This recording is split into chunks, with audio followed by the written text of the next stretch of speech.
Okay, अभी हम start करेंगे। अभी रिसेंटली एक बुक रिलीज हुआ है। ये है 1969 मुरलियों का संकलन है। ओके। इसका नाम, बुक का नाम है शक्ति स्वरूपा। इसमें क्या है कि 6 फरवरी 1969 के अव्यक्त मुरली में बाप दादा ने एक गहन महावाक्य उच्चारण किया है। अपना स्वमान, अपनी सर्विस और अपनी श्रेष्ठता ये अपने से ही गुप्त है। अपने से ही गुप्त होने के कारण सृष्टि से ही गुप्त है। जब अपने में प्रत्यक्षता आएगी तब सृष्टि में भी प्रत्यक्षता होगी, है ना। ये महावाक्य एक प्रेरणात्मक वाक्य है। इसके लिए हम इस महावाक्य को सेलेक्ट करके इस पूरा बुक को 3 विषयों में हम बांटे हैं।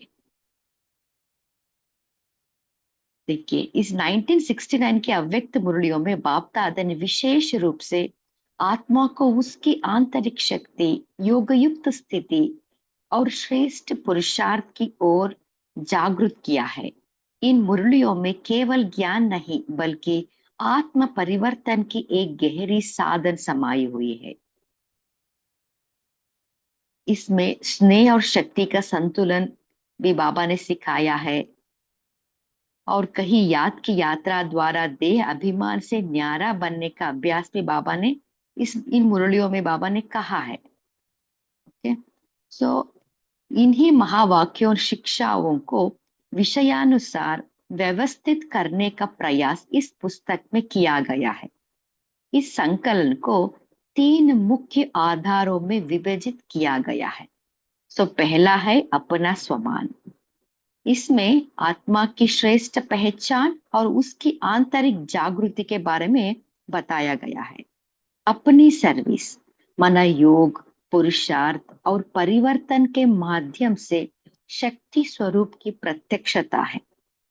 तीसरा है अपनी श्रेष्ठताएं, त्रिनेत्री, त्रिकालदर्शी और फरिश्ता स्वरूप जैसी संगम युगी अवस्थाओं की प्राप्ति के बारे में बताया गया है।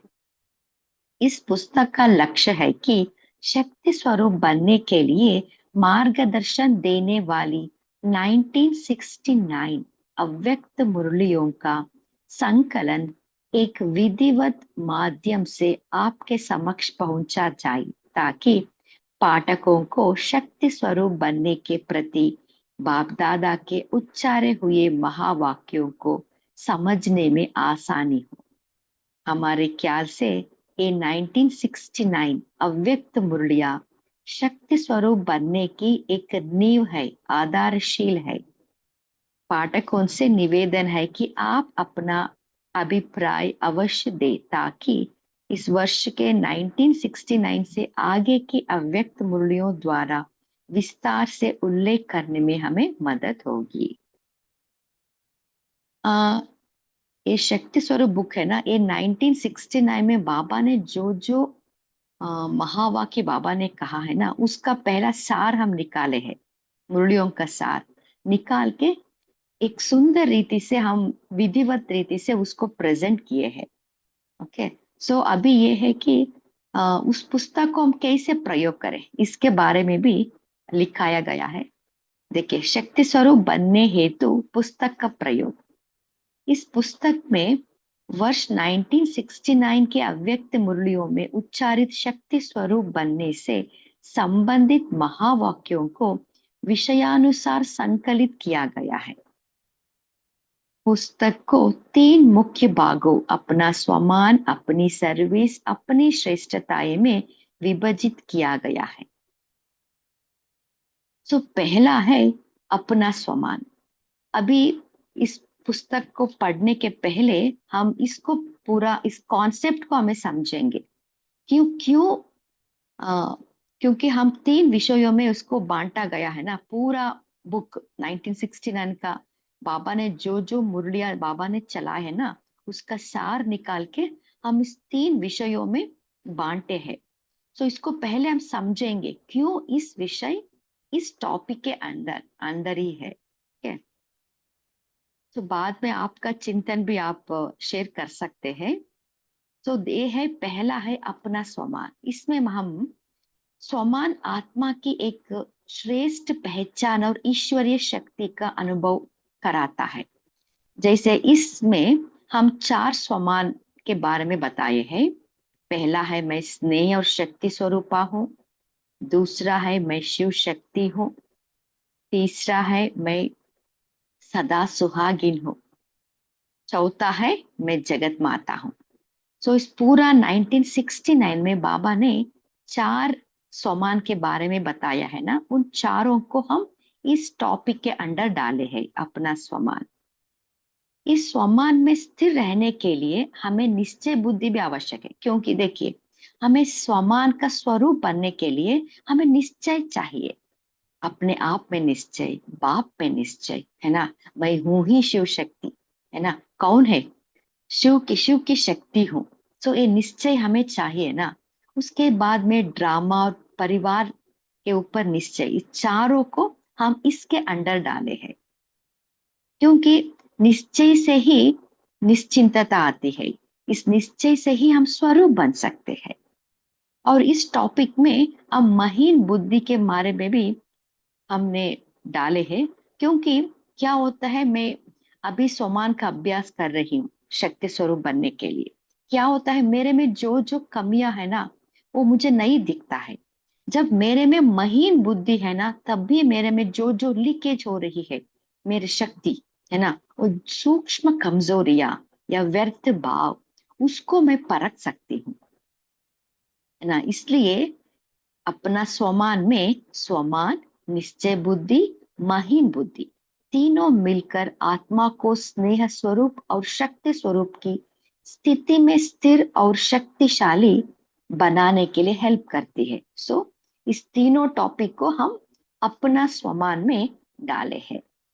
ओके, अभी हम बाद में दूसरा विषय है अपनी सर्विस। इसमें भी हम 8 सब टॉपिक्स डाले हैं, इसको हम बाद में समझेंगे। तीसरा टॉपिक है अपनी श्रेष्ठताएं। ठीक है, अभी कंटेंट में जाएंगे हम। किसी को कुछ डाउट है तो पूछ सकते हैं। ओके, एक एक नया कॉन्सेप्ट है, एक रिसर्च आर्टिकल जैसे बना के हम हमारे ग्रुप है ना, अव्यक्त मुरलियों का क्लब, इसमें हम सब मिलके ये बुक बनाए हैं। सो इसलिए आपसे निवेदन है कि आप भी आपका चिंतन या फीडबैक आप देख सकते हो अंत में।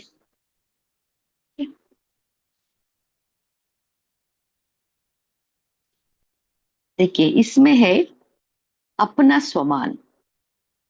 अपना स्वमान में हम 4 स्वमान के बारे में बताया है। सो पहला है मैं स्नेह और शक्ति स्वरूपा हूं। ये है पहला स्वमान। सो ये है 9/11/1969 मुरली से इस स्वमान को लिया गया है। देखिए, स्नेह ही संपूर्ण बनाता है। स्नेह के साथ फिर शक्ति भी चाहिए। दोनों का जब मिलन हो जाता है तो स्नेह और शक्ति वाली अवस्था अति न्यारी और अति प्यारी होती है। जिसके लिए स्नेह है, उसके समान बनना है, यही स्नेह का सबूत है। सिर्फ स्नेह रखने से भी संपूर्ण नहीं बनेंगे। स्नेह के साथ साथ शक्ति भी होगी तो खुद संपूर्ण बन औरों को भी संपूर्ण बनाएंगे, क्योंकि शक्ति से वह संस्कार भर जाते हैं।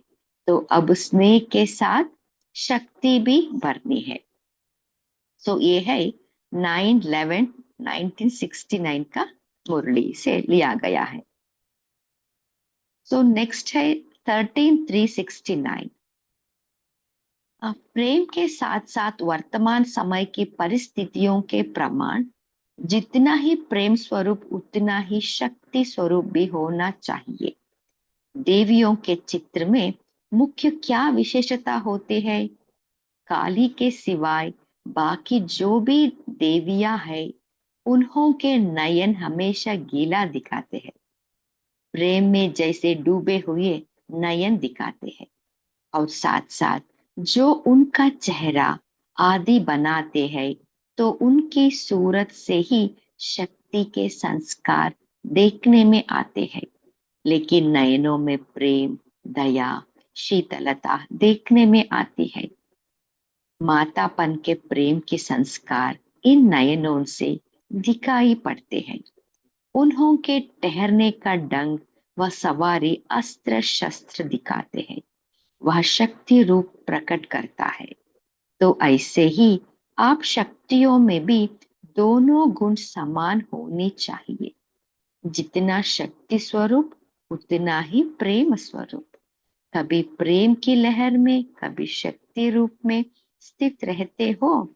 दोनों ही साथ और समान रहे, यह है शक्तिपन की अंतिम संपूर्णता की निशानी।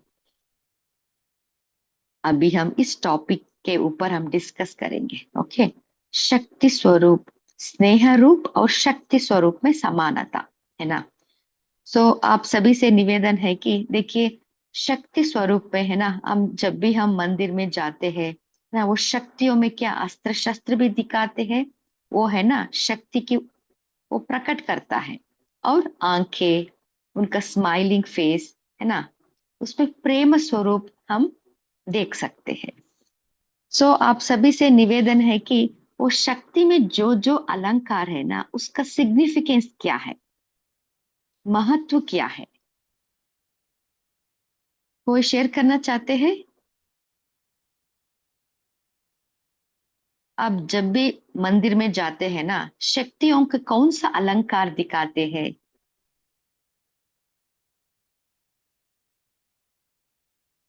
बोलिए, कृष्णा सिस्टर।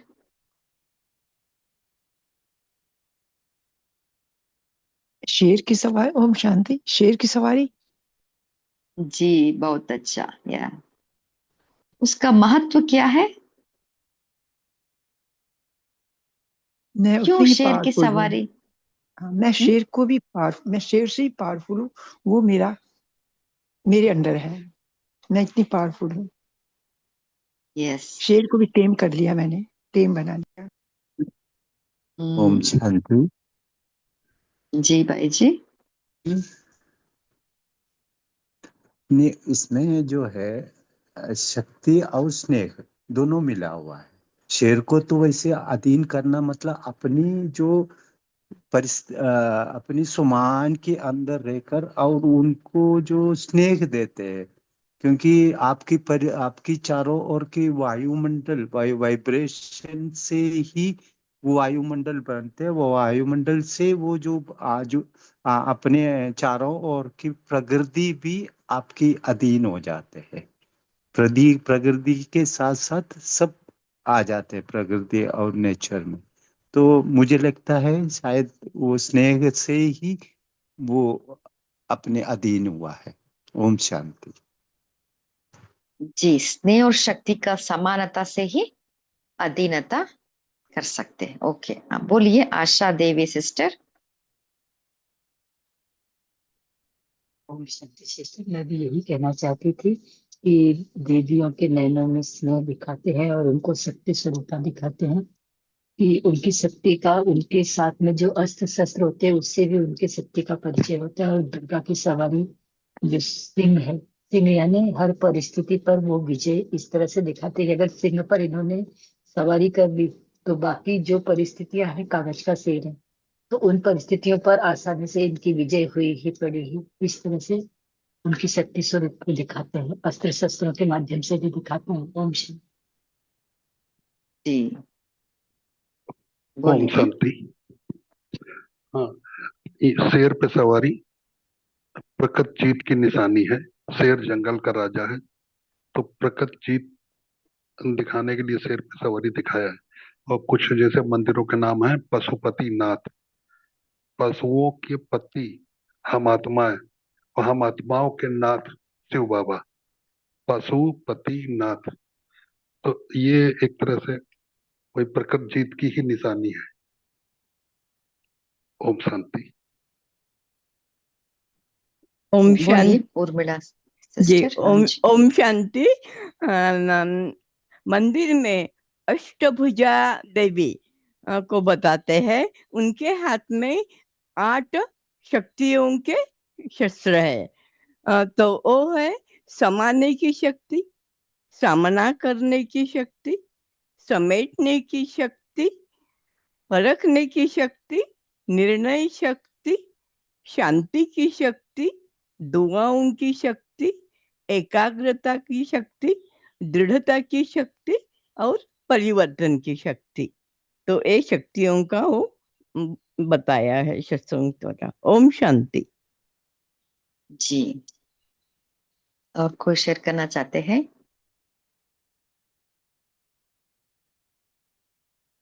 ओके,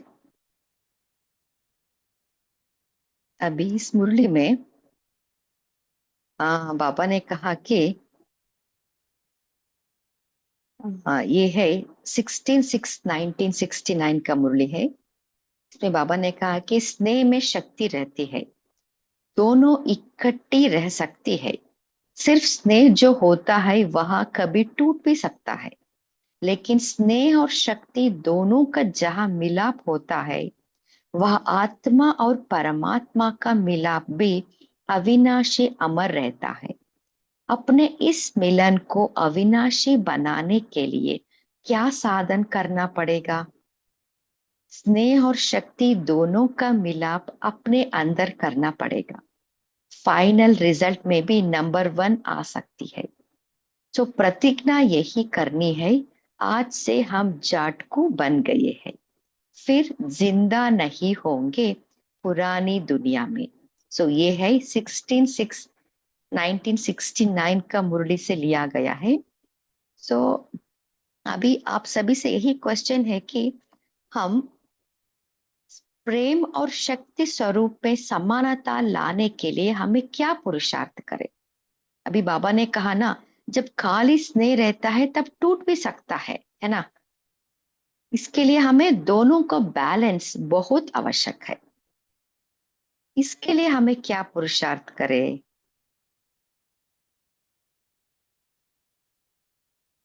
है ना, पहला बाबा ने कह दिया ना, एक साधन है, क्या प्रतिज्ञा करना, मैं जाट को बन गई, है ना। तो बकरी को दिखाते हैं ना, जब भी बकरी को बलि देते हैं सो एक झटके में वो उसको बलि चढ़ना है, वो नहीं तो वो बलि एक्सेप्ट नहीं करेंगे ना। सो ऐसे ही हम भी एक सेकंड में, एक संकल्प में भी बाबा को समर्पण कर देना है। बाबा मैं जो हूं, जैसा हूं, आपका हूं, है ना। इस पुरानी दुनिया में मैं मर गई, मैंने मर जीवा, है ना। जब यह प्रतिज्ञा करते हैं ना, इस समर्पण भाव से ही हम शक्ति स्वरूप बन सकते हैं। और कोई शेयर करना चाहते हैं? कौन सा पुरुषार्थ करे जिससे हम दोनों को बैलेंस कर सकते हैं?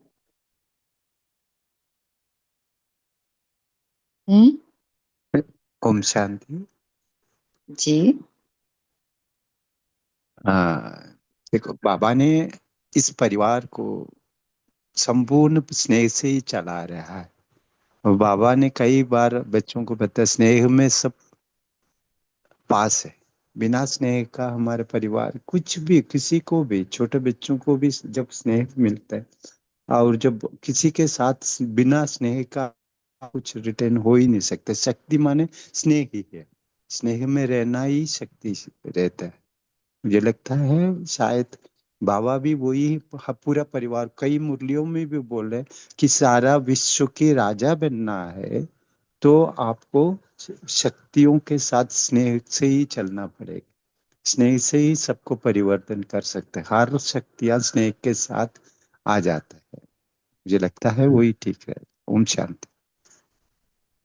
जी, बहुत अच्छा, है ना। ओम शांति। जी।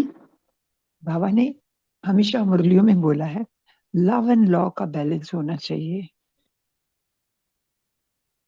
लव एंड लॉ का बैलेंस ही हमारे लिए बहुत आवश्यक है।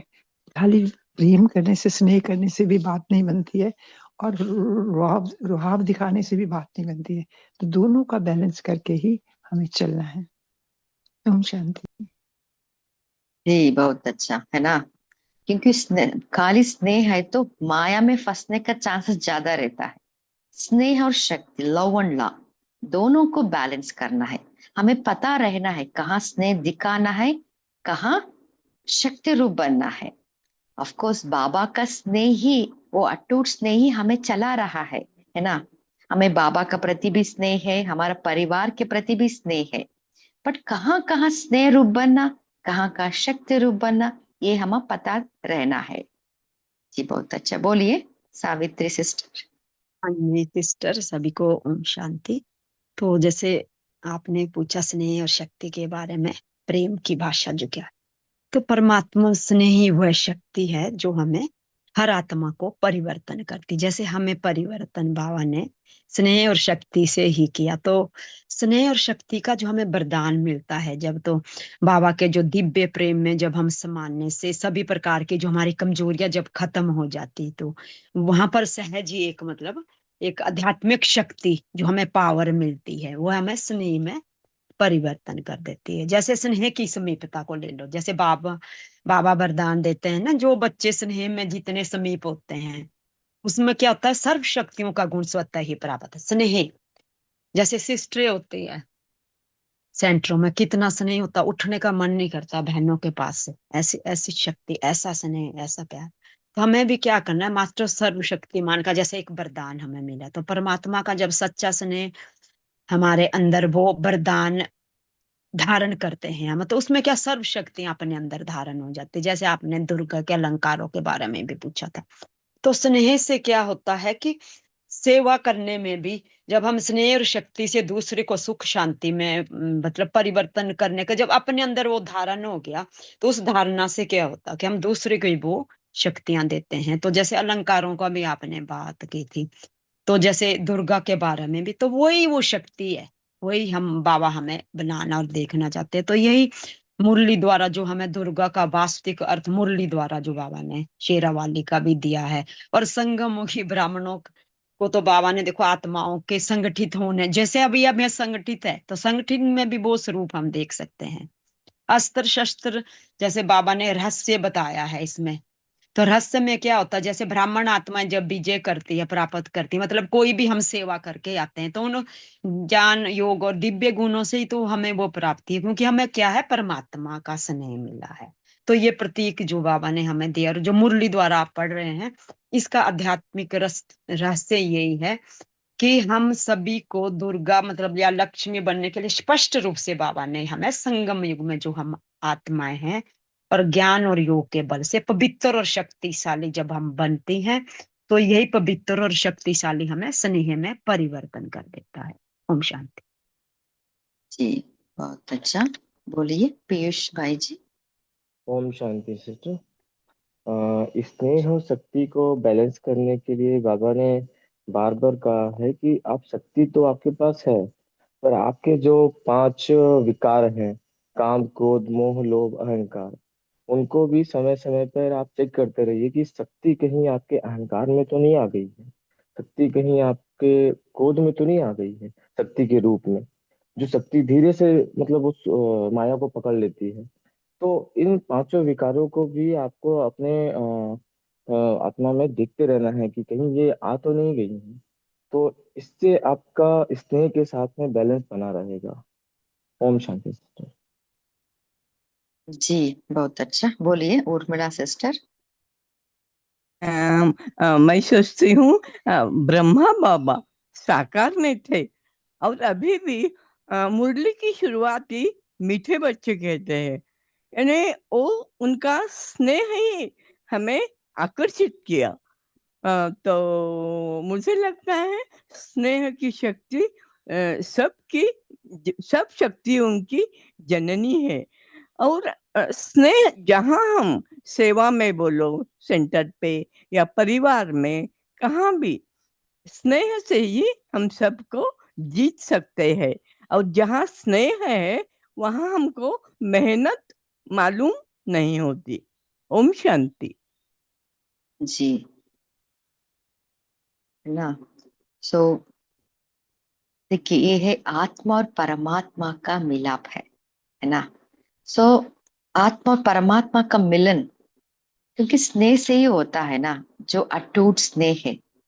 क्योंकि हम 63 जन्म से हम बाबा का भक्त भी रहे हैं, शिव की भक्ति भक्ति करके करके है ना, हम अभी बाबा के बच्चे बन गए हैं। वो प्यार, अटूट प्यार है ऑलरेडी, वो संस्कार है हमारे अंदर, है ना। सो जब हमारा स्नेह अटूट रहता है, तभी हम बाबा को सर्व संबंध से बाबा को हम प्यार कर सकते हैं। बाबा से, बाबा को समर्पण हो सकते हैं। जितना अपने आप को समर्पण करते हैं, हाँ मैं निमित्त हूँ, बाबा है करण करावनहार, मैं ट्रस्टी हूँ, है ना। सब जाबा बाबा के ऊपर सब रिस्पॉन्सिबिलिटी बाबा को सौंप के हम करते हैं ना, तब भी ये वो शक्ति प्रकट होती है। जब थोड़ा सा भी मैं और मेरापन आ जाता है, तब शक्ति नहीं प्रकट होता है, तब माया आ जाती है। तो इसके लिए दोनों का बैलेंस बहुत आवश्यक है। और कोई शेयर करना चाहते हैं? ओके। इस शक्ति स्वरूप बुक में आ, अभी नेक्स्ट स्वमान के बारे में हम जानेंगे। सो यह नेक्स्ट स्वमान है, मैं शिव शक्ति हूँ। आप सभी का नाम ही है शिव शक्ति। तो शक्तियों में शक्ति तो है ही, वह शक्ति स्वरूप बन रही हो। अभी जेवर तो तैयार हो गई, लेकिन तैयार होने वाला क्या होता है? पॉलिश। अभी सिर्फ पॉलिश होनी है। मुख्य बात जिसकी पॉलिश होनी है वह यही है, सभी को ज्यादा से ज्यादा अव्यक्त स्थिति में रहने का विशेष समय देना है। अव्यक्त स्थिति की पॉलिश ही बाकी रही है। आपस में बातचीत करते समय आत्मा रूप में देखो, शरीर में होते हुए भी आत्मा को देखो। यह पहला पाठ है, इसकी ही आवश्यकता है। जो भी सभी धारणा ये सुनी है, उन सभी को जीवन में लाने लिए यही पहला पाठ पक्का करना पड़ेगा। यह आत्मिक दृष्टि की अवस्था प्रैक्टिकल में कम रहती है। सर्विस की सफलता ज्यादा निकले, उसका भी मुख्य साधन यह है, आत्म स्थिति में रह सर्विस करनी है। पहला पाठ ही पॉलिश है, इसकी ही आवश्यकता है। ओके। सो बाबा ने क्या कहा? हम तो शिव शक्ति ही है ना, शक्ति तो हमारे अंदर है। बट क्या होता है, इन बिटवीन चलते चलते थोड़ा थोड़ा कहाँ कहाँ वो संस्कार है ना, पुराना संस्कार इमर्ज होता है। तो इसके लिए बाबा ने कहा, हाँ, हम तो जेवर है ऑलरेडी, जेवर तैयार हो गया है, खाली पॉलिशिंग करना है। क्योंकि जब जेवर को पॉलिश करते हैं ना, तभी वो अट्रैक्ट लगता है, नहीं तो बिना पॉलिश उतना अट्रैक्शन नहीं रहता है ना। तो इसके लिए बाबा ने कहा, अव्यक्त स्थिति ही पॉलिश है। तो अव्यक्त स्थिति अर्थात क्या है? इसके लिए हमें कौन सा प्रैक्टिस करें? कोई शेयर करना चाहते हैं? क्योंकि हम पूरा दिन में उस जेवर है ना, हम जेवर है उसको पॉलिशिंग करना है। कैसे करते हैं? सदा अपने आप को अव्यक्त स्थिति में स्थित करना है, जिससे ऑटोमेटिकली हमारा जो जेवर है ना वो पॉलिशिंग हो जाता है, तब भी अट्रैक्टिव लगता है ना। बोलिए पीयूष भाई जी। ओम शांति सिस्टर। जी। 3 या 4 दिन पहले दीदी ने एक किताब से मतलब बताया था, मैं नाम मुझे याद नहीं उनका, कि अपनी 5 कर्म इंद्रियों को डेली सुबह उठ के आदेश देना कि वो, और अगर कर रही हैं तो उनको शाम को मुझे चेक भी करना है। तो सुबह पहले तो हम आदेश दे दिए कि मुख से कोई भी गलत वक्त ना निकले, किसी को मतलब किसी को दुख ना दें, आंखों से हम कोई ऐसा काम ना करें। और तो वो 5 कर्मेंद्रियों को पहला तो ऑर्डर देना, तो उसकी चेकिंग डेली बेसिस पे करना। और दूसरा दीदी कहते हैं, मैं बताना चाहा था, बाबा ने बोला मतलब बताया है पहले भी कि जो हमारे 5 विकार हैं, उन 5 विकारों को भी डेली चेक करना।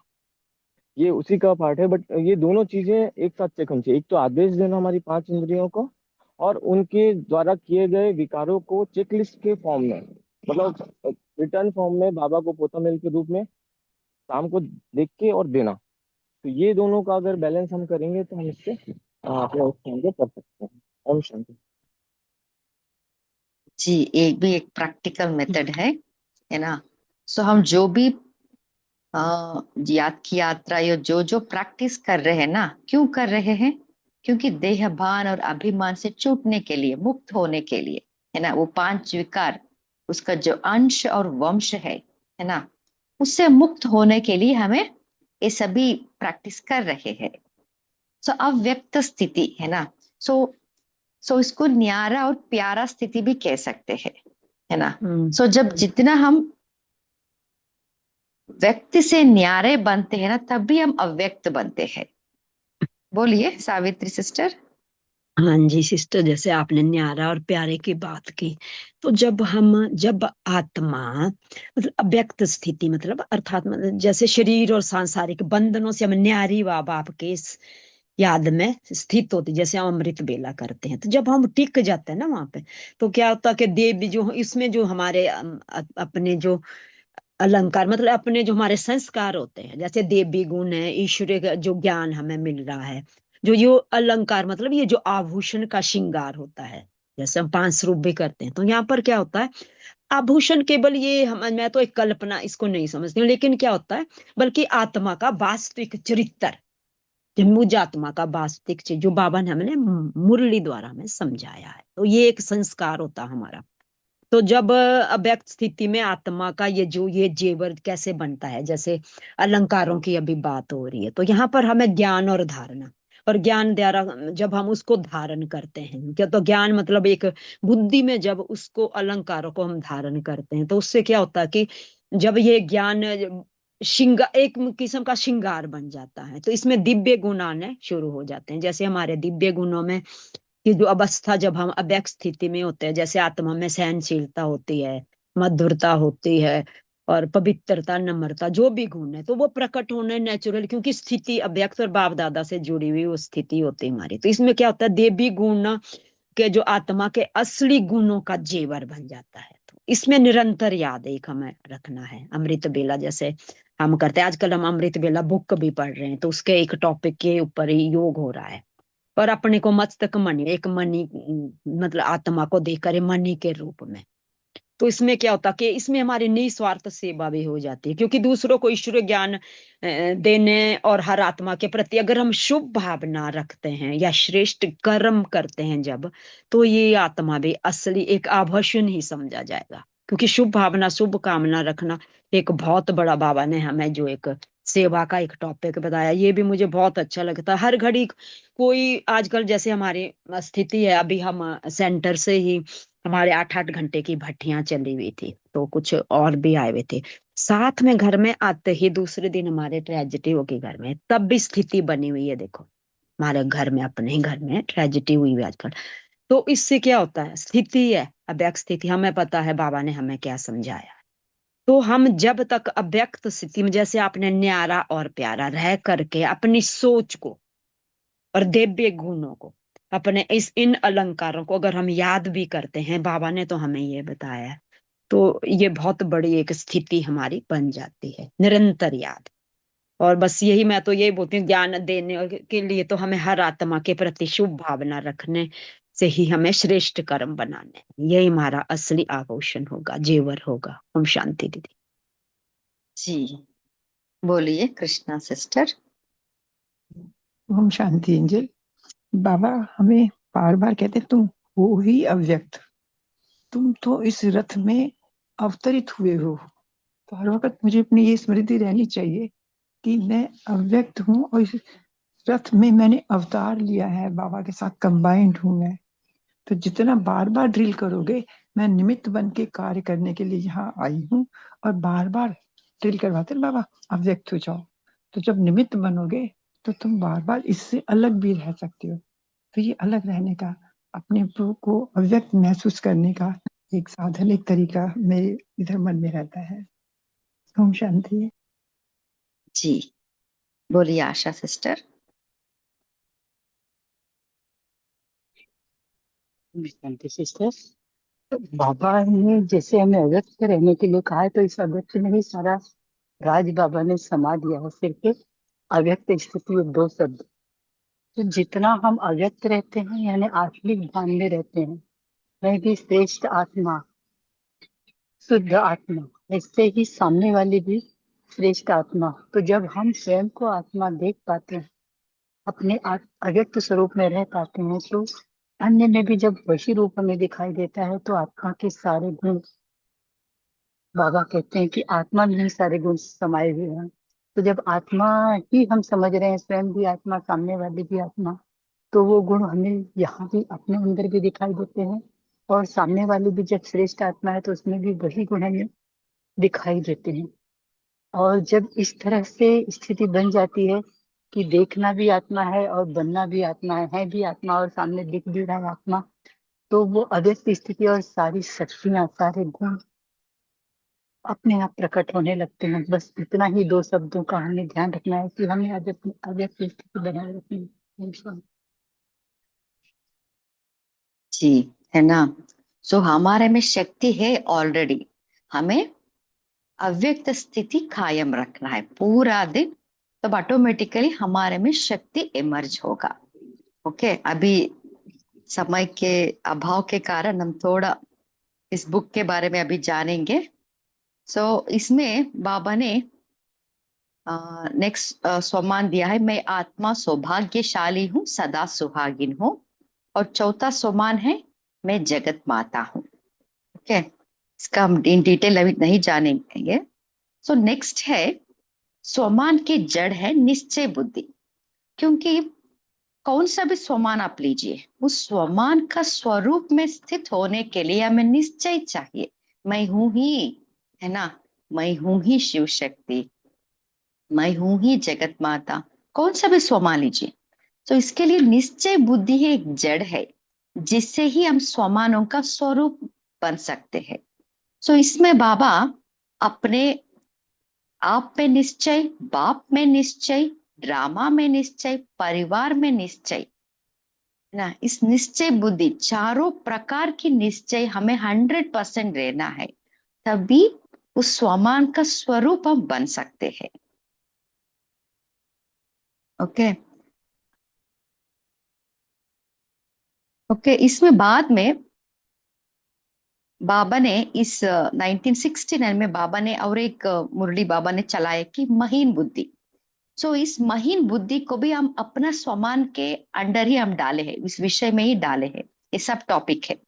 देखिए क्यों क्यों महीन बुद्धि चाहिए, क्योंकि स्वमान की स्थिरता का आधार ही है महीन बुद्धि। क्या होता है, हम तो शक्ति स्वरूप बनने का अभ्यास कर रहे हैं स्वमान का, पर क्या होता है, कहाँ ना कहाँ हमारे जो सूक्ष्म कमजोरियां ना, उसके कारण वो लीकेज होती है हमारी शक्तियां। पहले मुझे वो रिफाइन बुद्धि या महीन बुद्धि से मुझे परखना है, कहाँ कहाँ मेरी कमजोरी से वो शक्ति लीकेज हो रही है। और उसको इवन माया को भी परखना है, परिस्थितियों को परखना है, क्यों मेरे जीवन में यही परिस्थिति आ रही है, क्यों ये ऐसे ही माया क्यों आ रही है, तो सबको हमें परखना है। उस परखने के लिए महीन बुद्धि चाहिए, क्योंकि स्वमान की स्थिरता के लिए महीन बुद्धि बहुत बहुत आवश्यक है। ओके, तो इसके लिए इस टॉपिक को हम अपना स्वमान में हम डाले हैं। ओके, अभी इस समय के अभाव से हम थोड़ा अ, आगे जा रहे हैं, और इवन नेक्स्ट संडे भी हम इस बुक के बारे में भी हम डिस्कस करेंगे। ओके, नेक्स्ट है अपनी सर्विस। ओके, अभी आप सभी से निवेदन है कि शायद आपको इस बुक का कॉन्सेप्ट समझ में आया होगा, है ना।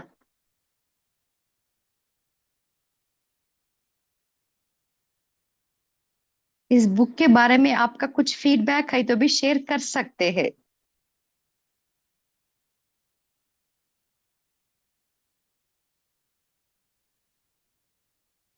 हम्म,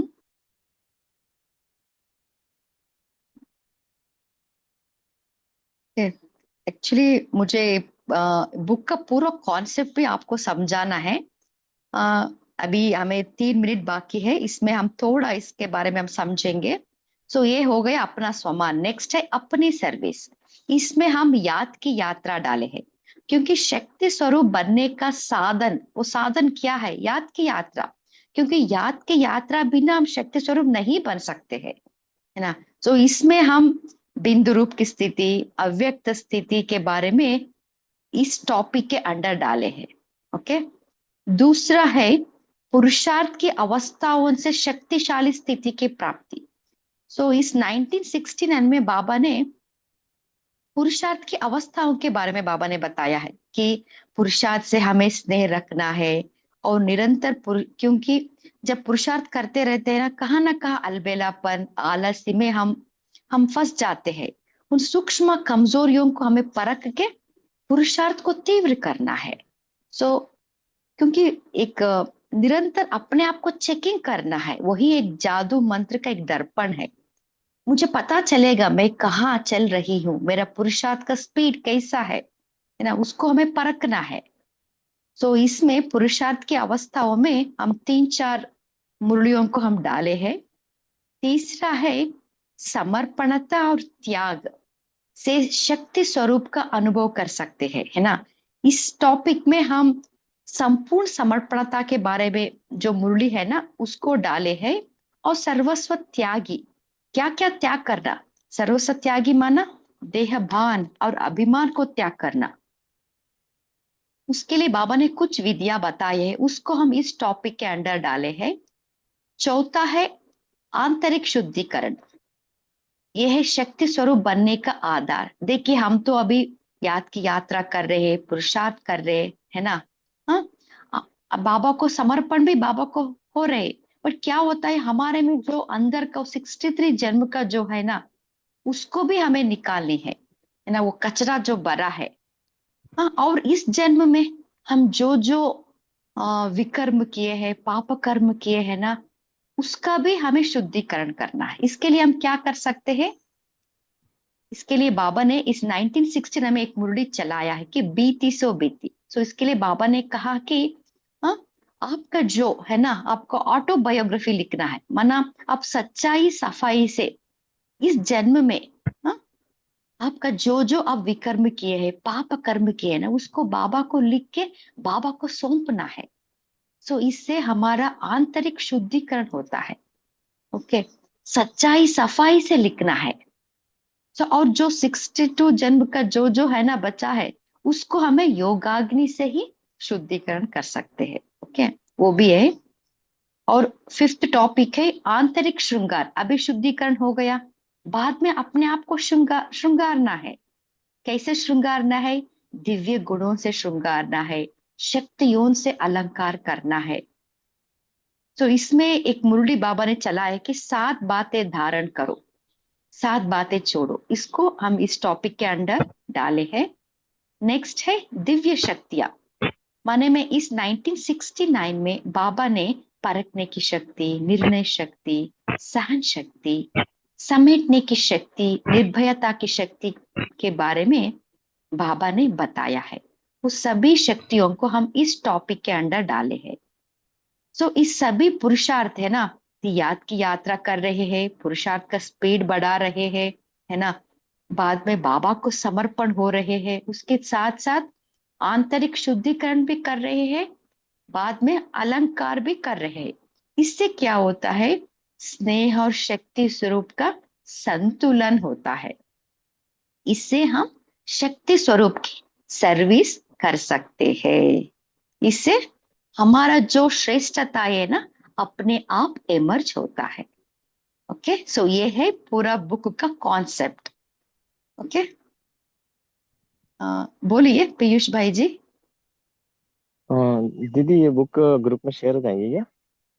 हाँ हाँ हाँ भाई जी, अभी तीव्र पुरुषार्थ ग्रुप है ना, उस हाँ दोनों हाँ हाँ जी। ग्रुप में हम शेयर कर सकते हैं। जी आप इस बुक को जरूर पढ़िएगा। जी जी, धन्यवाद दीदी। जी, ओके, बोलिए Asha Devi sister. Thank you so much sister, आप इतने अच्छे से अपना पुरुषार्थ करते हो, साथ में हमें भी उसमें शेयर करके हमें भी उसका बेनिफिट दे देते हो। Thank you so much. ये बुक आप शेयर करेंगे तो मैं जरूर पढ़ूंगी इसको। जरूर ओम शांति। Sister, thank you so much. या थैंक यू बाबा। बोलिए सुनीता सिस्टर।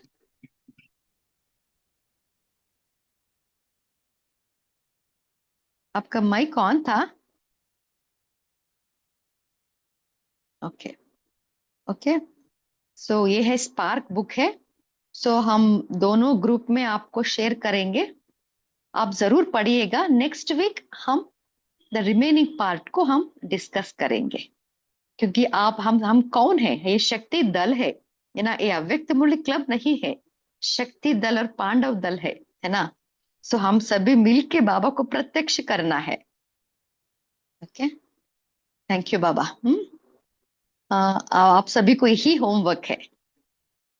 अभी मैं ग्रुप में डालूंगी, आप इसको पढ़िए।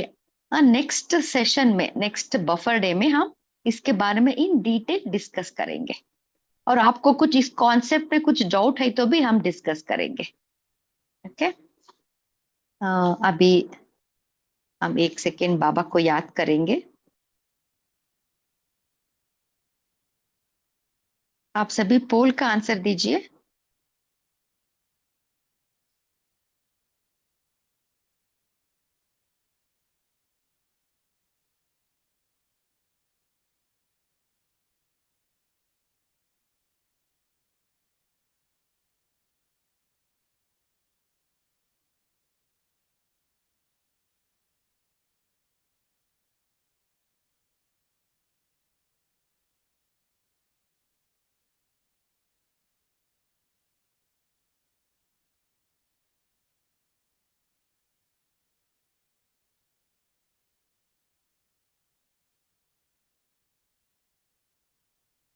ओके, अभी हम बाबा का याद में बैठेंगे।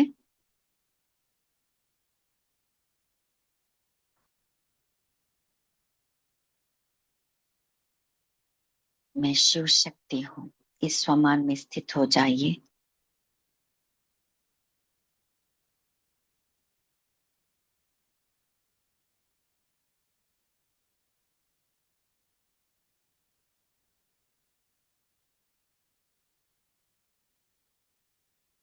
ओम शांति।